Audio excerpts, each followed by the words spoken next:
முதல்வர் மு.க.ஸ்டாலின் அவர்கள் ஒரு பொய்யான தகவலை பிரதமர் மோடி அவர்களுக்கு கடிதம் மூலம் எழுதி வசமா சிக்கியிருக்காரு.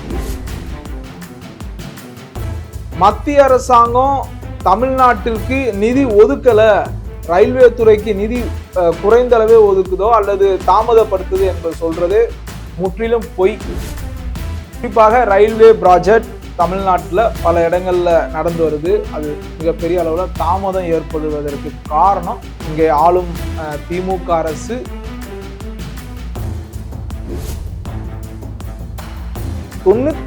விழுக்காடு இடங்களை கையகப்படுத்தி நாங்க ரயில்வேட்ட ஒப்படைச்சிட்டோம், ஆனா தாமதப்படுத்துறாங்க. ஆனா உண்மை என்ன, வெறும் 24 விழுக்காடு மட்டுமே நிலத்தை கையகப்படுத்தி ரயில்வே துறையிட ஒப்படைச்சிருக்காங்க இந்த திமுக அரசு. அதாவது எப்படின்னா, இது முழு பூசணிக்காக ஒரு சோத்துல மறைக்கிற மாதிரியா இருக்கு. மதுரை தூத்துக்குடி அகலப்பாதைக்கு முழுமையாக நாங்கள் இடத்தை கையகப்படுத்தி ரயில்வே துறையிட ஒப்படைச்சிட்டோம் முதல்வர் சொல்றாங்க.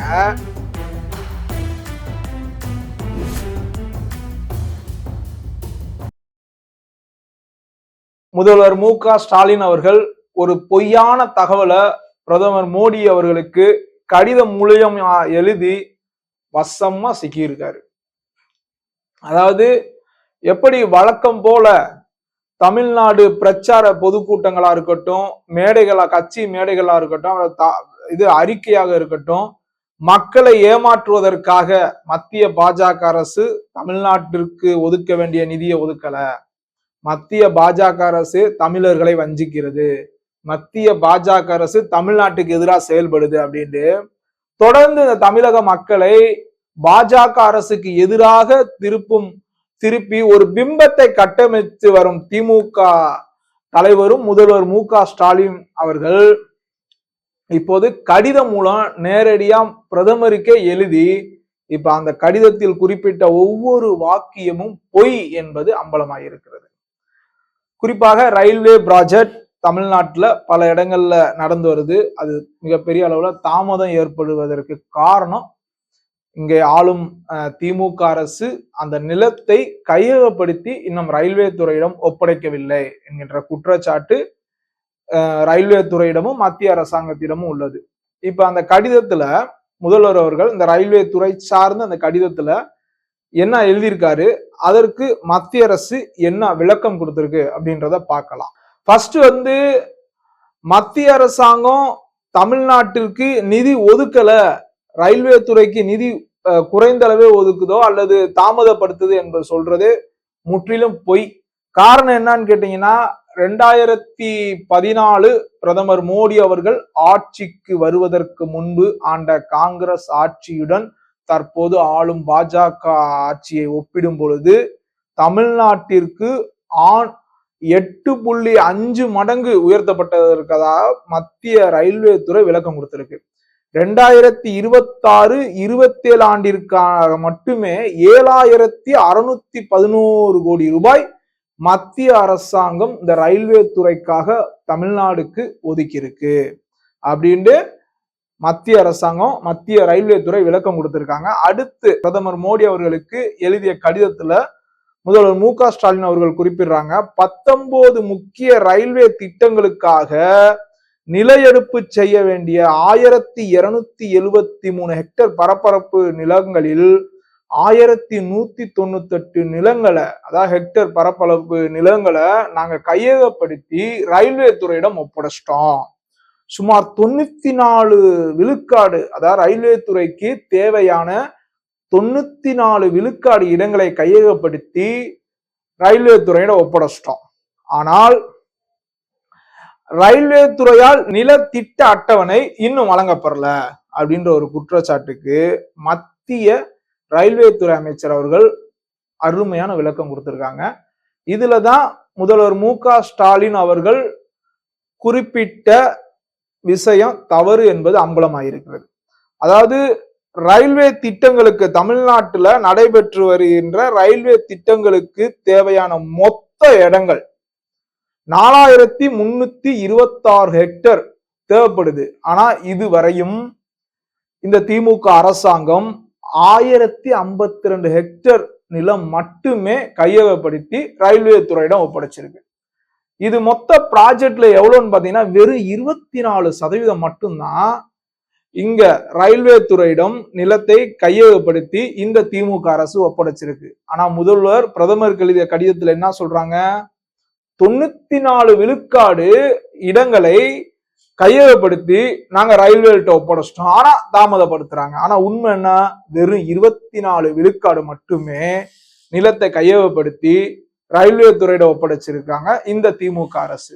அப்ப தாமதம் எங்க இருக்கு, தவறு யார் மேல இருக்கு, மக்களே புரிஞ்சுக்கங்க.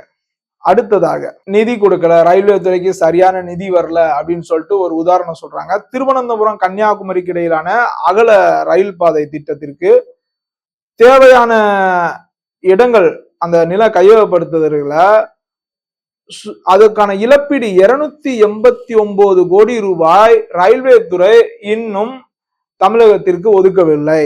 அதுதான் அந்த திட்டத்திற்கு தாமதம் சொல்றாங்க. அதுக்கு ரயில்வே துறை அமைச்சர் அவருங்க என்ன சொல்றாங்கன்னா, நில கையகப்படுத்த மத்திய அரசாங்கம் தமிழ்நாட்டிற்கு ஏற்கனவே 1465 கோடி வழங்கி இருந்தாலும் பல நிலங்கள், அதாவது பல ஏரியாக்கள்ல நிலம் கையகப்படுத்தி இந்த திமுக அரசு ஒப்படைப்பதில் தாமதப்படுத்துவதால் தான் இந்த திட்டம் தாமதமாகுது அப்படின்ற ஒரு விளக்கம் கொடுத்திருக்காங்க. அதாவது வெறும் 289 கோடி நிதியை ரயில்வே துறை இன்னும் ஒதுக்கலைன்னு முதல்வர் சொல்றாங்க.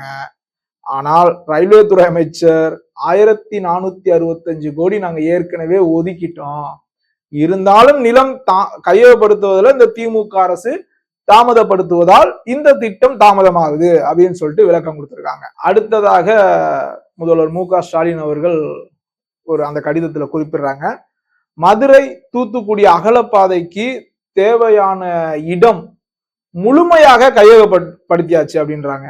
ஆனா உண்மை என்னன்னு கேட்டீங்கன்னா, அதுக்கு மத்திய ரயில்வே துறை விளக்கம் கொடுத்திருக்கு. மதுரை தூத்துக்குடி புதிய பாதை திட்டத்திற்கு சுமார் 91% நிலம் இன்னும் கையகப்படுத்தாமல் நிலுவையில இருக்கு. திண்டிவனம் செஞ்சி திருவண்ணாமலை புதிய பாதைக்கான திட்டத்துல இன்னும் 86% நிலம் இன்னும் கையகப்படுத்தி ரயில்வே துறையிட ஒப்படைக்கல அப்படின்னு சொல்லிட்டு விளக்கம் கொடுத்திருக்காங்க. அதாவது எப்படின்னா, இது முழு பூசணிக்காக ஒரு சோத்துல மறைக்கிற மாதிரியா இருக்கு. மதுரை தூத்துக்குடி அகலப்பாதைக்கு முழுமையாக நாங்கள் இடத்தை கையகப்படுத்தி ரயில்வே துறையிட ஒப்படைச்சிட்டோம்னு முதல்வர் சொல்றாங்க. ஆனா ரயில்வே துறை அமைச்சர் என்ன சொல்றாரு, இன்னும் 91% நிலம் கையகப்படுத்தி இன்னும் எங்களிடம் ஒப்படைக்கவில்லை அப்படின்னு ஒரு விளக்கம் கொடுக்குறாங்க.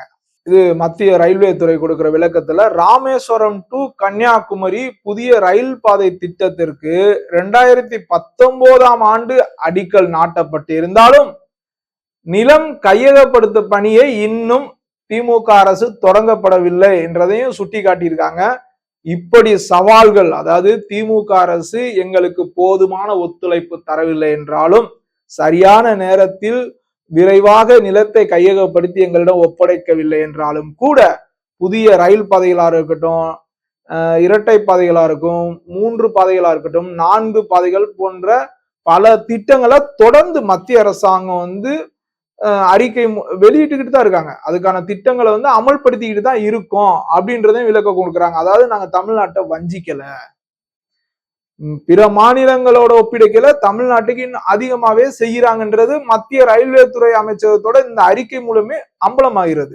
2014க்கு பிறகு, அதாவது பிரதமராக பதவியேற்ற பின்பு தமிழ்நாட்டில் மட்டுமே சுமார் 1350 கிலோமீட்டர் அளவிற்கு புதியதாக ரயில்வே பாதைகள் அமைக்கப்பட்டிருக்கு. இதுல பாத்தீங்கன்னா 2386 கிலோமீட்டர் பாதைகள் மின்மயமாக்கப்பட்டு தமிழ்நாட்டில் 97% மின்மயமாக்கல் எட்டப்பட்டிருக்கு. இந்த மத்திய ரயில்வே துறையால் தமிழ்நாட்டில் 97% ரயில் பாதைகள் மின்மயமாக்கலாக எட்டப்பட்டிருக்குன்னு சொல்லிட்டு விளக்கம் கொடுத்திருக்காங்க.